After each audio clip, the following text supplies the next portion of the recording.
Hello, ladies and gentlemen. Welcome back to another episode here on European Confessions. The following story that you're going to be listening to, it was sent to me by one of our dear sister. The message reads like this: Hello, Brother Nashi. Can you please post my own story as hidden identity? I am a woman who is aged 38 years old. My story, it happened when I was still staying in Budiriro, but currently I am staying and working here in South Africa with my new husband. I am writing to you because I feel really guilty of what I did. It was in the year 2015.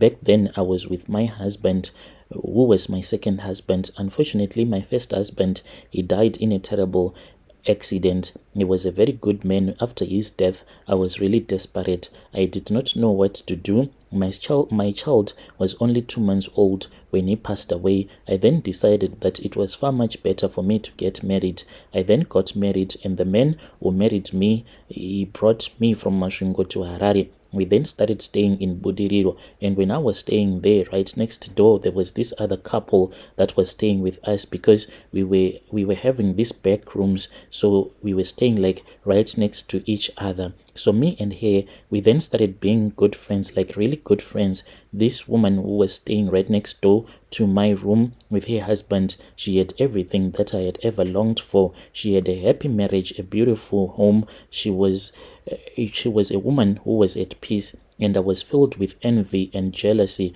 and she was always happy, always well dressed. And when I would look at myself, my life, I was struggling, and seeing her happiness, this only made me to hate myself even more. That was when one day I was taken by my father. He wanted me to go to Honde Valley because that was where my auntie was. Ever since she had gotten married, they had not seen each other in a very long time. So he forced me to go with him to Honde Valley. We went together, and when we went there, I then started chatting with her since I had seen her when I was still very young. So she was asking me what had happened in my first marriage and now in my second marriage. I was then telling her that life was very hard.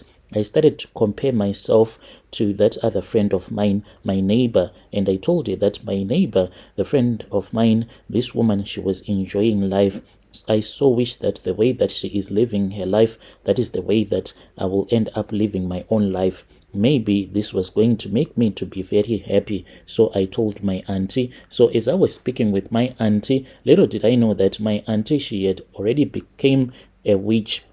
So when she said that she was going to help me, she said that she was going to offer me something that was going to change everything. I did not know that the charm that she was going to give to me, this charm, it was going to destroy my friend's marriage. I then took the small bottle that she had given to me. Inside that small bottle, there was some powdered charms that were in there. And then she said, when you arrive in Harare, just give her this charm, especially into her tea. If you are able to do that, then you are going to get whatever that belongs to her. Her destiny is going to be yours. I was blinded by jealousy. I took the charm, and then we returned back to Harare. When we returned back to Harare, I waited honestly for the right moment. I was always friendly with her. She was my best friend. Her husband was working at this other bakery, so they always had bread at her home. So what we will do is that early in the morning, after finishing our house chores, since we did not go to work, we will sit outside, we will make some tea, and then we will start to gossip as people will be passing. Then we will gossip about about people that will be passing, and just telling each other those stories when we were bored. Then on that day, when I thought of using the charm, we were sitting outside. So I was like, how can I use these charms on her?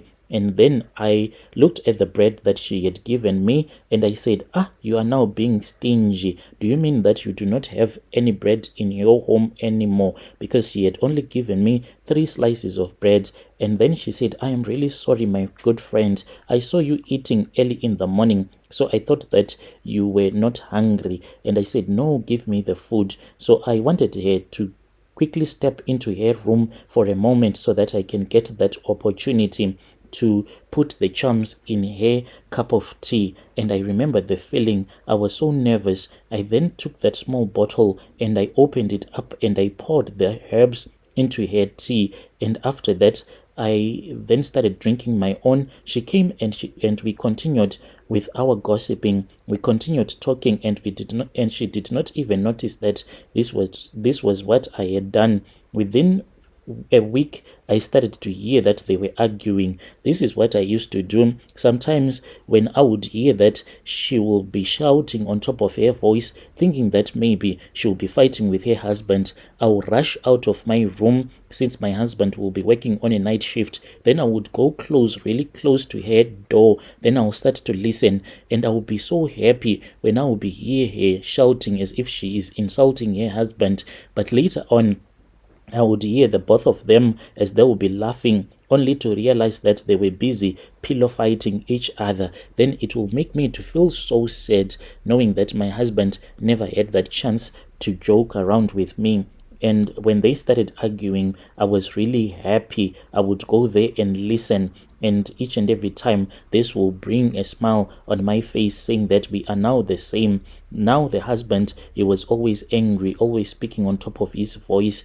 I saw that she was now depressed. She would come to me and she would tell me that she has so much depression because of what her husband was doing. Then the husband started dating another married woman from the place where he was working. Then I told her to go and confront that woman. She went and she confronted the woman. When she confronted the woman, that was when the husband told her that she loved that woman even though she was married. She came back, she was crying. So whilst I was hugging her, I was actually laughing at her. I was smiling and I was so happy. It was so funny to me. A woman who was once happy, she was now sad. And that was when me and my husband, we were fighting. We left Budiriro and I returned back to Maringo, and I spoke with one of my cousin's sister who was already working in South Africa, and I came to South Africa, and that was when I forgot about this friend of mine whom I will call my Tino, and I heard that she also left and she had gone back to her relatives. And there she then committed suicide. I only got to find out about this. This was somewhere in 2018. That was when I heard that the woman that we used to stay with in Budiriro, she had committed a suicide. So this is my own story that I want to share with you, Brother Nashi. As for now, I am now going to church each and every day. I try to pray. I am now in my own third marriage, but I just want your listeners to know that jealousy is quite a bad thing. Everything in life, I have since realized that it all starts with jealousy. That woman, she tried to be a good friend to me. Whenever she would see that I do not have any food in my own house, then what she will do is that she will give me whatever her husband would have brought with him from work, because the husband was working in a bakery shop. So he used to bring a lot of stuff that they would have baked at the shop. But because of my jealousy, I did not want her husband as such, but I did not want to see her as she was celebrating her marriage with her husband. I wanted her to suffer the same way that I was suffering. That is what I wanted her to go through. And unfortunately, this woman, she committed suicide, and I feel really guilty because of what I did. Dear listeners, right there was a message that was sent to me by one of our dear sister. That was the translation that was sent to me. Strange things indeed they do happen in this world.